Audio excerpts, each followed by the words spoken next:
Tulad ng lumang bayan ng Pantabangan, meron daw putahe na lulubog lilitaw sa kanilang lugar. Ang putaheng ito, nagbabadya na raw malubog sa lumot, sa limot.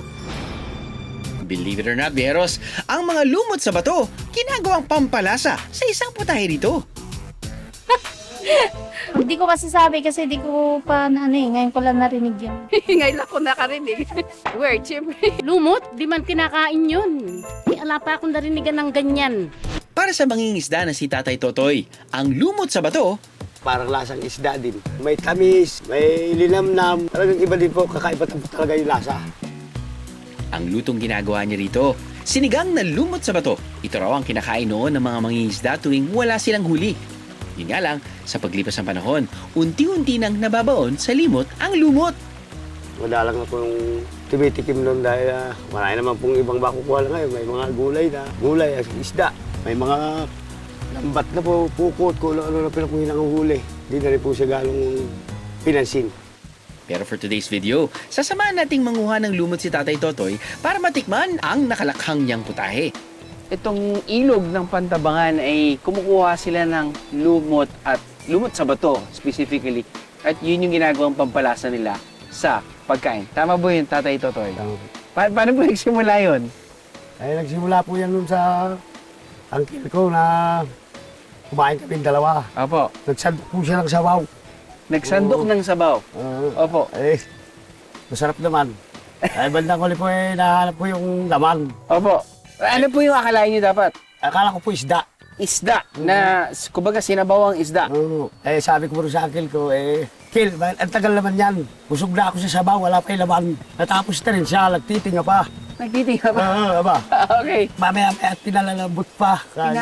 So, ano bang ibig sabihin niya yung pinalalambot? Tinignan ko yung kasirula. Oh. Aba, bato naman pala yung laman. Paano lalambot yun? Kaya pala hindi niya mahango-hango. Masasabi po natin po ba na kapag hindi niyo po nakita yung bato sa loob, nakapikit kayo, at sabihin na natin hindi niyo talaga balak kainin yung isda, ano po yung lasa nun? Lasang isda po talaga. Lasang isda po talaga.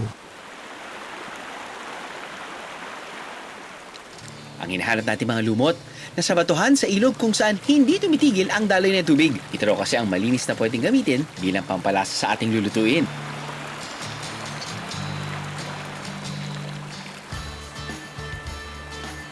Pagkatapos maggisa, ilalagay na ang nakuha nating lumot kasama mismo ang bato. Sabi nila huwag daw gumamit ng bato, pero hindi talaga lalabot ang bato. Hindi talaga. Baka kapag sabihin na natin luto na yung niluluto natin, tatanggalin po ba yung bato? O nandyan lang yung bato? Hindi po, ilalagay lang natin siya. Ay, sinisip-sip mo ba yung bato? Parang buto. Hindi na po. Hindi na po siya isinasama pagka wala. Lalagay mo lang siya, higupin na lang. So paano niyo po alam kung luto na? Kasi matigas pa rin yung bato, no? Hindi po lalabot yun.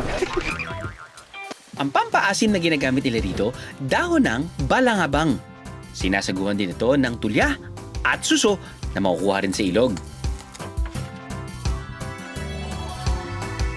Tay, tikman na natin yung niluto natin. This is it. Yung lumot po ba'y kinakain? Hindi. Hindi. Sabaw lang po siya. Sabaw lang talaga. So kahit hindi din po sinisip-sip. Hindi. Ang kinuha lang po natin dyan yung lasa niya. Yung lasa po niya.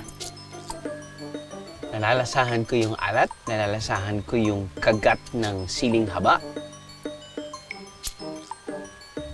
Parang nalalasahan ko yung bundok, yung ilog, yung mga tao lumangoy sa ilog. Parang naramdaman ko yung saya nila. Hindi ko alam kung yun nga yung nagpapasarap. Meron siyang ibang lasa na nagiging malinamnam eh. Hindi ko alam kung nagagaling yun sa bato o lumot. Coffee, cream, lumot, bato. Pagsasama natin, kuya, para lang lumot at bato. Digo tayo? Dito sa Pantabangan Lake, mas lalong masisiyahan ang mga mangingisda kapag nakahuli ng naglalaki ang tilapia. Tumitimbang ito ng hanggang 3 kilo at umaabot naman ng 14 centimeters o 1.16 feet ang haba. mag-ready ng makikain nang nakakamay sa kanilang ihawan sa Pandawan, kung saan hile-hilera ang nag-iihaw ng tilapia. Ang OG na luto sa inihaw na tilapia ng mga taga Pantabangan ang kinunot. Ito ang kinalakhang ulam ni Noel na mula sa pamilya ng mangingisda. Kasi nung araw na yun, minsan nagdadangot ang ilog, walang mahuli. Nagkakataon na minsan isang piraso, ganun lang nahuhuli ng mga magulang namin. Kaya naisip nila para magkasa yung uulamin namin ng mga anak nila, iniihaw yung mga isda tapos tutubigan para magkasa yung aming uulamin. Doon ho nagumpisa yung ulam na kinunot. Iniihaw muna ang tilapia. Saka gagawin ang pagkukunot o paghihimay sa Tagalog. Ang kaibahan sa kanilang kinunot ng mga Bicolano, hindi ito sinasangkapan ng gata. Ang kanilang bersyon, inihahalo ang inihaw na tilapia sa pinakuluang bulaklak ng sampalok.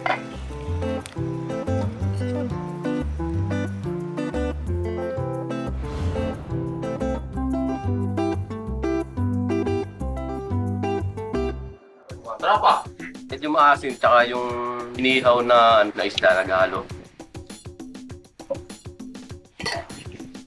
Tama lang yung asim tsaka yung alat. Sarap siya.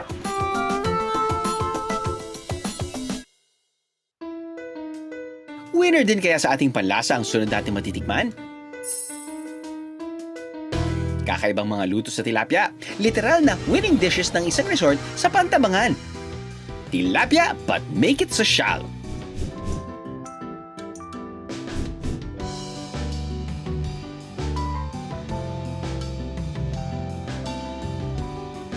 For this 2024 Tilapia Cooking Contest, we have the Butterfly Tilapia with Aioli Sauce na nanalo ng first placer. Talagang sobrang sarap. Ito lang yung napuntahan ko na restaurant na talagang patok na patok ang lasa. Pero hindi lang daw siya ang kaya nilang busugin. Tiyak mabubusog din daw ang mga mata sa magandang tanawin. Ang mga makikita po dito sa Lake Farm de la Mar ay ang aming pinagmamalaking 5,000 roses,